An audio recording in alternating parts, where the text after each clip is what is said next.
Hey guys, how's it going? So just got off the Chickahominy again today. I didn't get much footage. I wasn't really filming today, but ended up with another 19-pound bag or so.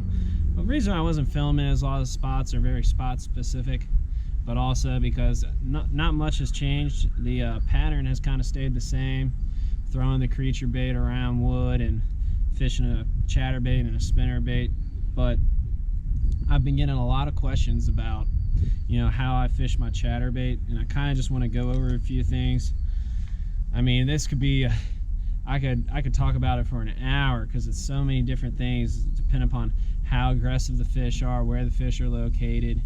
But for example, I'll just talk about one technique that I do, especially around wood, and like what I've been doing for the past, I'd say 3 weeks now. But basically, with the setup is basically I just throw a Revo SX. It's a 7-3-1. I throw it either on 15 or 17 pound fluorocarbon, and the chatterbait I throw white in different colors, but I've been throwing the white and chartreuse. Again, with that fluke trailer, it's a 1/2 ounce. But what I'm doing with this is, when I'm casting around, say I'm casting around the cypress trees and they all have the knees and everything, depending upon how aggressive the fish are, I either cast up and I start cranking it right away, and I usually start off fast. If I'm not getting bit, then I start to slow down. But the key is really just trying to trigger those strikes.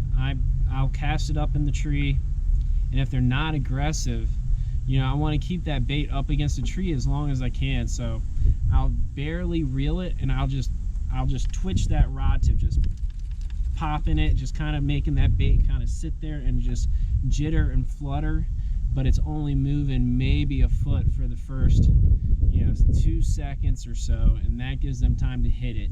And if they're even more not really trying to feed or hit it, a lot of times I have to be bumping into something, I have to be hitting something. So I'll make multiple casts and I'll just slow roll it and just try to hit the knuckles. Sometimes I have to cast past my target area, and when I cast past it, then I start bringing it to it, and when I get closer to the target area that I'm trying to key in on, I'll really kill it and really reel it slow, almost kind of like it's pendulum. Here you say these are the knuckles. Basically it's just coming down and then it's just moving along, and it's just dragging and hitting, and that's usually when I get most of my strikes and they load up on it. Again, that's just one of the techniques. That's what I've been doing right now as of late. Like I said, I could get into a hour-long discussion about all the different ways to fish the lure. I mean, it's very versatile. It's one of my favorite lures to throw. But, and again, when you guys are out there on the water and you're trying to fish around wood or anything, just the key is if they're not aggressive, just trying to keep it in that strike zone as long as possible.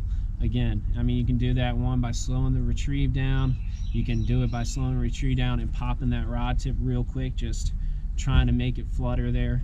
But again, a lot of the times it's just trying to trigger that reaction strike. So hitting the cover is the main thing that you want to be trying to do. Anytime you can bump or hit something, that's usually when you're going to get your bite 90% of the time. So if you like this video, I can get in more depth about it on other techniques or when and where to throw it.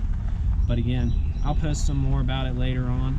But again, that's just one of the techniques and the way I go about doing it. Thank you guys.